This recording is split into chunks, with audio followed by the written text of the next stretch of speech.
ASMR Great Expectations by Charles Dickens. Chapter 23. Mr. Pocket said he was glad to see me, and he hoped I was not sorry to see him. For I really am not, he added, with his son's smile, an alarming personage. He was a young-looking man, in spite of his perplexities and his very grey hair, and his manner seemed quite natural. I use the word natural in the sense of its being unaffected. There was something comic in his distraught way, as though it would have been downright ludicrous, but for his own perception that it was very near being so. When he had talked with me a little, he said to Mrs. Pocket, with a rather anxious contraction of his eyebrows, which were black and handsome, "Belinda, I hope you have welcomed Mr. Pip." And she looked up from her book and said, "Yes." She then smiled upon me in an absent state of mind and asked me if I liked the taste of orange flower water. As the question had no bearing, near or remote, on any foregone or subsequent transaction, I consider it to have been thrown out, like her previous approaches, in general conversational condescension.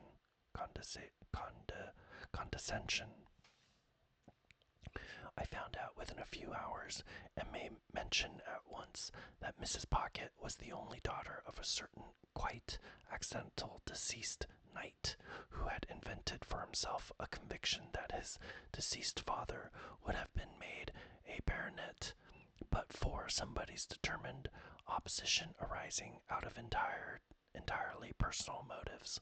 I forgot whose, if I ever knew. The sovereigns, the prime ministers, the lord chancellors, the archbishop of Canterbury, anybody's, and had tacked himself onto the nobles of the earth in right of this quite supposititious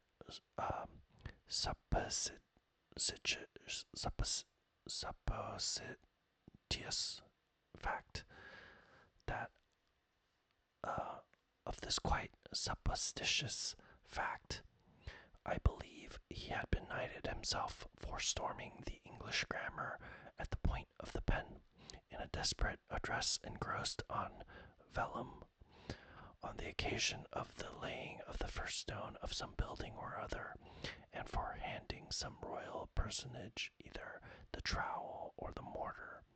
Be that as it may, he had directed Mrs. Pocket to be brought up from her cradle as one who in the nature of things must marry a title, and who was to be guarded from the acquisition of plebeian domestic knowledge. So successful a watch and ward had been established over the young lady by this judicious parent, that she had grown up highly ornamental, but perfectly helpless and useless. With her character thus happily formed, in the first bloom of her youth, she had encountered Mr. Pocket, who was also in the first bloom of youth, and not quite decided whether to mount to the woolsack, or to roof himself in with a miter. As his doing the one or the other was a mere question of time, he and Mrs. Pocket had taken time by the forelock, when, to judge from its length, it would seem to have wanted cutting, and had married without the knowledge of the judicious parent. The judicious parent, having nothing to bestow or withhold but his blessing, had handsomely settled that dower upon them after a short struggle, and had informed Mr. Pocket that his wife was a treasure for a prince. Mr. Pocket had invested the prince's treasure in the ways of the world ever since, and it was supposed to have brought him in but indifferent interest. Still, Mrs. Pocket was in general the object of a queer sort of respectful pity, because she had not married a title, while Mr. Pocket was the object of a queer sort of forgiving reproach, because he had never got one. Mr. Pocket took me into the house and showed me my room, which was a pleasant one, and so furnished as that I could use it with comfort for my own private sitting room. He then knocked at the doors of 2 other similar rooms and introduced me to their occupants, by name Drummy and Startop. Drummy, an old-looking young man with a heavy order of architecture, was whistling. Startop, younger in years and appearance, was reading and holding his head as if he thought himself in danger of exploding it with too strong a charge of knowledge. Both Mr. and Mrs. Pocket had such a noticeable air of being in somebody else's hands that I wondered who really was in possession of the house and let them live there, until I found this unknown power to be the servants. It was a smooth way of going on, perhaps in respect of saving trouble, but it had the appearance of being expensive, for the servants felt it a duty they owed to themselves to be nice in their eating and drinking, and to keep a deal of company downstairs. They allowed a very liberal table to Mr. and Mrs. Pocket, yet it always appeared to me that by far the best part of the house to have boarded in would have been the kitchen, always supposing the boarder capable of self-defense, for before I had been there a week, a neighboring lady with whom the family were personally unacquainted wrote in to say that she had seen Millers slapping the baby. This greatly distressed Mrs. Pocket, who burst into tears on receiving the note, and said that it was an extraordinary thing that the neighbors couldn't mind their own business. By degrees I learnt, and chiefly from Herbert, that Mr. Pocket had been educated at Harrow and at Cambridge, where he had distinguished himself, but that when he had had the happiness of marrying Mrs. Pocket very early in life, he had impaired his prospects and taken up the calling of a grinder, after grinding a number of dull blades, of whom it was remarkable that their fathers, when influential, were always going to help him to preferment, but always forgot to do it when the blades had left the grindstone. He had wearied of that poor work and had come to London. Here, after gradually failing in loftier hopes, he had read with divers who had lacked opportunities or neglected them, and had refurbished divers others for special occasions, and had turned his acquirements to the account of literary compilation and correction, and on such means, added to some very moderate private resources, still maintained the house I saw. Mr. and Mrs. Pocket had a toady neighbor, a widow lady of that highly sympathetic nature that she agreed with everybody, blessed everybody, and shed smiles and tears on everybody, according to circumstances. This lady's name was Mrs. Coiler, and I had the honor of taking her down to dinner on the day of my installation. She gave me to understand on the stairs that it was a blow to dear Mrs. Pocket that dear Mr. Pocket should be under the necessity of receiving gentlemen to read with him. That did not extend to me, she told me in a gush of love and confidence. At that time I had known her something less than 5 minutes. If they were all like me, it would be quite another thing. But dear Mrs. Pocket, said Mrs. Coiler, after her early disappointment, not that dear Mr. Pocket was to blame in that, requires so much luxury and elegance. Yes, ma'am, I said, to stop her, for I was afraid she was going to cry, and she is of so aristocratic a disposition. Yes, ma'am, I said again, with the same object as before.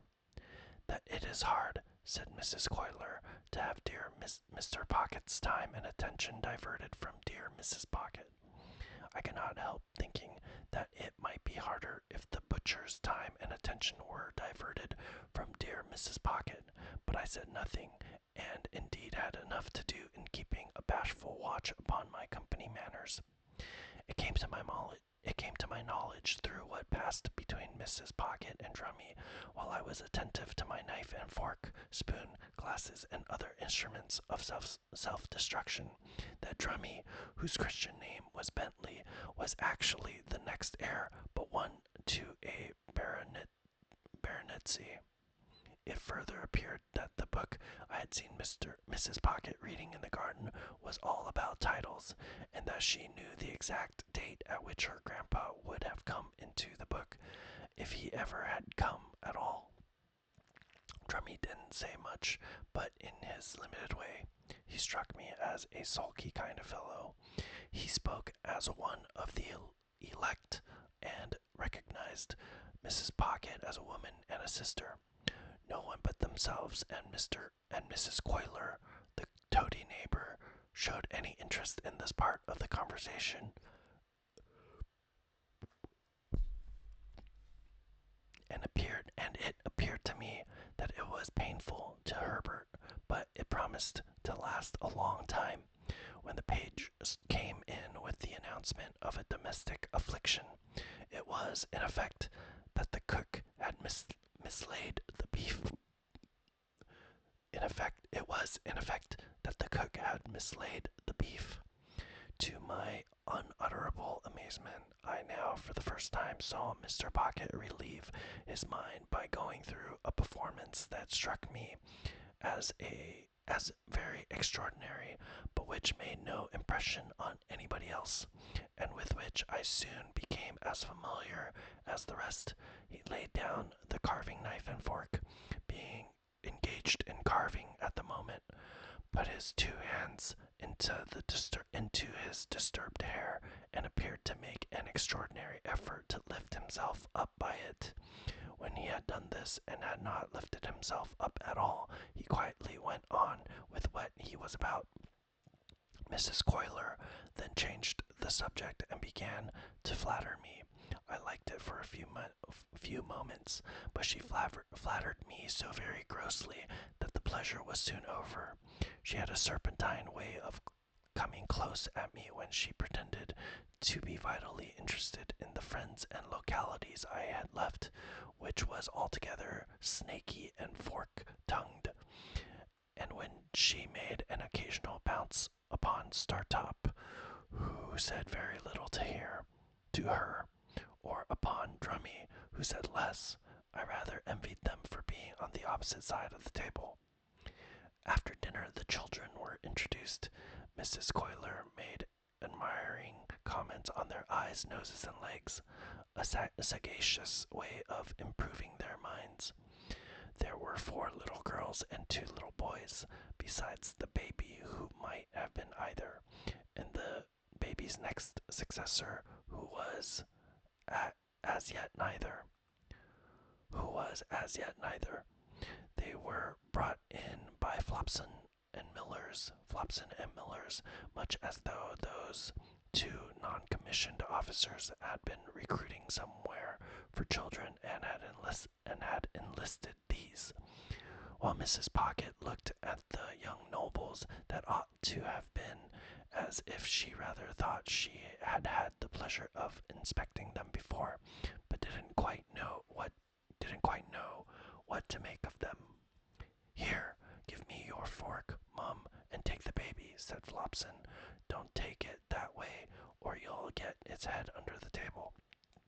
Thus advised, Mrs. Pocket took it the other way, and got its head upon the table, which was announced to all present by a prodigious concussion.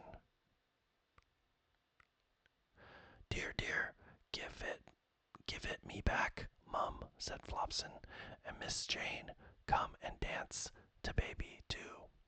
One of the little girls, a mere mite, who seemed to have prematurely taken upon herself some charge of the others, stepped out of her place by me, and danced to and from the baby until it left off crying and laughed. Then all the children laughed, and Mr. Pocket, who in the meantime had twice endeavored to lift himself up by the hair, laughed, and we all laughed and were glad. Flopson, by dint of doubling the baby at the joints like a Dutch doll, then got it safely into Mrs. Pocket's lap and gave it the nutcrackers to play with, at the same time recommending Mrs. Pocket to take notice that the handles of that instrument were not likely to agree with its eyes, and sharply charging Miss Jane to look after the same. Then the two nurses left the room and had a lively scuffle on the staircase with a dissipated page who had waited at dinner and who had clearly lost half his buttons at the gaming table. I was made very uneasy in my mind by Mrs. Pocket's falling into a discussion with Drummy respecting two baronetcies, while she ate a sliced orange steeped in sugar and wine, and forgetting all about the baby on her lap, who did most appalling things with the nutcracker. At length, little Jane, perceiving its young brains to be imperiled, softly left her place, and with many small artifices coaxed the dangerous weapon away. Mrs. Pocket, finishing her orange at about the same time, and not approving of this, said to Jane, "You naughty child, how dare you? Go and sit down this instant." "Mamma dear," lisped the little girl, "baby would have put its eyes out." "How dare you tell me so?" retorted Mrs. Pocket. "Go and sit down in your chair this moment." Mrs. Pocket's dignity was so crushing that I felt quite abashed, as if I myself had done something to rouse it. "Belinda," remonstrated Mr. Pocket from the other end of the table, "how can you be so unreasonable?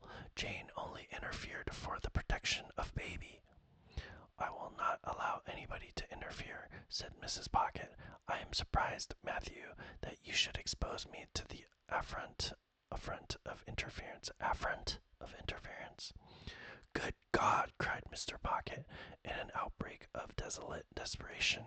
"Are infants to be nutcrackered into their tombs, and is nobody to save them?" "I will not be interfered with by Jane," said Mrs. Pocket, with a majestic glance at that innocent little offender. "I hope I know my poor grandpapa's position. Jane, indeed." Mr. Pocket got his hands in his hair again, and this time really did lift himself some inches out of his chair. "Hear this!" he helplessly exclaimed to the elements. Babies are to be nutcrackered dead for people's poor grandpapa's positions." Then he let himself down again and became silent. We all looked awkwardly at the tablecloth while this was going on. A pause succeeded, during which the honest and irrepressible baby made a series of leaps and crows at little Jane, who appeared to me to be the only member of the family, irrespective of servants, with whom it had any decided acquaintance. "Mr. Drummy," said Mrs. Pocket, "will you ring for Flopson? Jane, you undutiful little thing, go and lie down. Now, baby darling, come with Ma." The baby was the soul of honor, and protested with all its might. It doubled itself up the wrong way over Mrs. Pocket's arm, exhibited a pair of knitted shoes and dimpled ankles to the company in lieu of its soft face, and was carried out in the highest state of mutiny, and it gained its point after all, for I saw it through the window within a few minutes, being nursed by little Jane. It happened that the other 5 children were left behind at the dinner table, through Flopson's having some private engagement, and there not being anybody else's business. I thus became aware of the mutual relations between them and Mr. Pocket, which were exemplified in the following manner. Mr. Pocket, with the normal perplexity of his face heightened and his hair rumpled, looked at them for some minutes, as if he couldn't make out how they came to be boarding and lodging in that establishment, and why they hadn't been billeted by nature on somebody else. Then, in a distant missionary way, he asked them certain questions, as why little Joe had that hole in his frill, who said Pa Flopson was going to mend it when she had time, and how little Fanny came by that window, who said Pa Millers was going to poultice it when she didn't forget. Then he melted into parental tenderness and gave them a shilling apiece and told them to go and play. And then, as they went out, with one very strong effort to lift himself up by the hair, he dismissed the hopeless subject. In the evening there was rowing on the river. As Drummy and Startop had each a boat, I resolved to set up mine and to cut them both out. I was pretty good at most exercises in which country boys are adepts. But as I was conscious of wanting elegance of style for the Thames River, not to say for other waters, I at once engaged to place myself under the tuition of the winner of a prize, Wary, who piled at our stairs, and to whom I was introduced by my new allies. This practical authority confused me very much by saying I had the arm of a blacksmith, as he could have known how nearly the compliment lost him his pupil. I doubt if he would have paid it. There was a supper tray after we got home at night, and I think we should all have enjoyed ourselves but for a rather disagreeable domestic occurrence. Mr. Pocket was in good spirits when a housemaid came in and said, "If you please, sir, I should wish to speak to you." "Speak to your master," said Mrs. Pocket, whose dignity was roused again. "How can you think of such a thing? Go and speak to Flopson, or speak to me at some other time." "Begging your pardon, ma'am," returned the housemaid, "I should wish to speak at once, and to speak to master. Hereupon Mr. Pocket went out of the room, and we made the best of ourselves until he came back. "This is a pretty thing, Belinda," said Mr. Pocket, returning with a countenance expressive of grief and despair. "Here's the cook lying insensibly drunk on the kitchen floor, with a large bundle of fresh butter made up in the cupboard ready to sell for grease." Mrs. Pocket instantly showed much amiable emotion and said, "This is that odious Sophia's doing." What do you mean, Belinda?" demanded Mr. Pocket.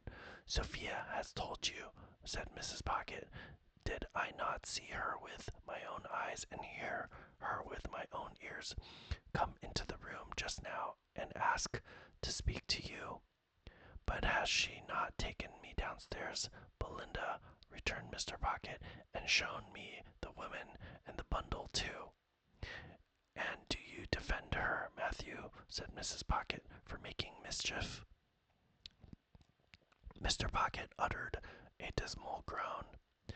"Am I, Grandpapa's granddaughter, to be nothing in the house?" said Mrs. Pocket.